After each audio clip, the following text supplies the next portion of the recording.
Hey guys, it's Kristy from Slim Birdie. The sun's out, what a perfect day to exercise.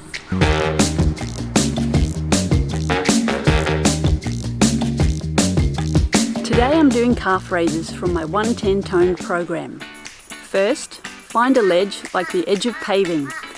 If it has anything to hold for balance, then that would be perfect. Okay, so we've found our spot. You want to put our toes on the step and balance and let your heel fall past the ledge. And we're raising up on our tippy toes and slowly lowering down. And up and down. Remember to keep your back straight and your head up. Up and down.